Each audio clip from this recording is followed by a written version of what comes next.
Hey there, welcome back, and on this video we're going to discuss timing the market. How do you do it?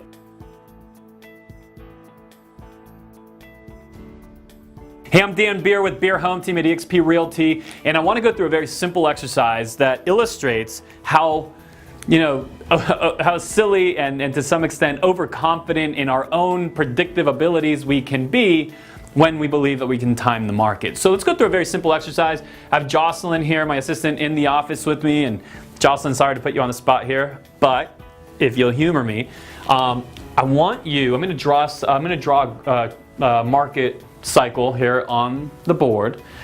And when you believe I've reached the top of the market, that I'm going to start going down, I want you to say stop. Okay? Okay. So here we go. Say stop when you believe we've reached the top. Stop. Okay, she said stop right about there. See what happened there? She thought that was the top, but actually there was more runway. Let's do it again. Stop. She said stop here, but there's the top.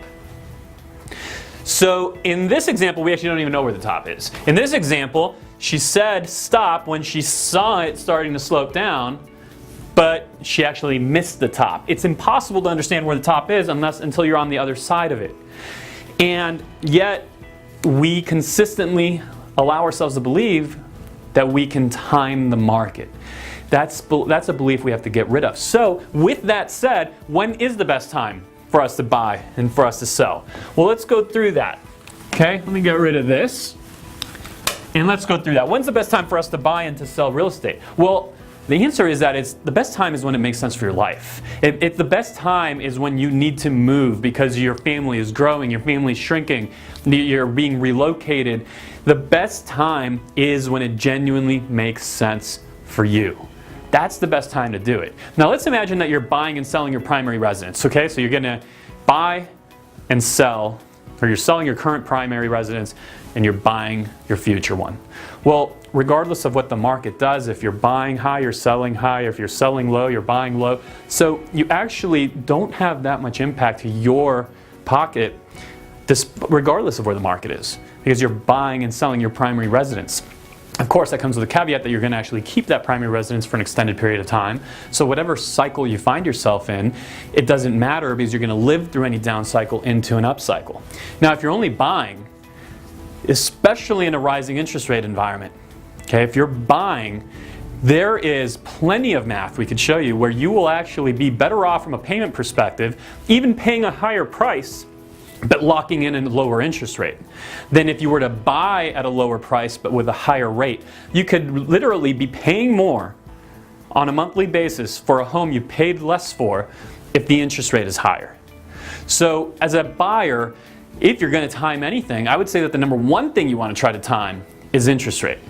And while the same philosophy would apply that you wouldn't actually know where you are on that cycle until you until it shifts and it's starting to rise again, well, the theory is the same. It's if the interest rate environment makes sense for you today and you believe that in the long run it will be higher, then that could actually be a very appropriate time for you. If you're selling your home, do not make them, and it's the right time for you to sell. Again, you're going to be in that same position where she didn't say stop until we were here and the top was here. Here's the reality though. If a market cycle looks like this, if you're anywhere in this zone, you're doing great. And what I have to share with you is if I look back at history and look back at, say, 2007 or so, 2007, let's take 2007 as an example, because I think we're at a relatively equal time in the market cycle today as we were then. Right now, just like then, I believe there's a lot of what I would call angry geniuses that are being made. And what I mean by that is there was people in 2007 that say believed their home was worth $1 million. And then they went to sell only to find out the market had already started to shift. And they maybe sold for, say, $980. So they were upset about the $20,000 of perceived lost value. It wasn't even real, right? But they perceived that they had lost or undersold by those $20,000. But if you talk to the same people a few short years later, everyone thought they were geniuses. And they could not be happier with what they had done. Because it's only those of us that get over obsessed with timing the exact peak. Only people that get to do that are people that get lucky. Okay, that's literally just luck, because we don't get to know until we're on the other side of the cycle. But right now, given that we are somewhere right here, and most likely actually on the beginning of this downturn, because we've actually already seen higher pricing than what we see today, whatever you're going to be disappointed about that you didn't get this number and instead you got that one, wait till we're here and you look like a genius and you couldn't be happier. It's impossible, and I challenge you to find anybody that sold their home in 07 that isn't thrilled about the fact that they did so, right?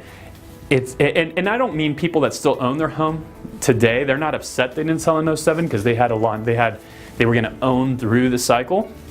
But the people that are definitely kicking themselves are the ones that wanted to time things, or hey, things are, yeah, it's a little bit lower than it was, but what if we just wait a little, maybe it'll get higher. Then they sold down here.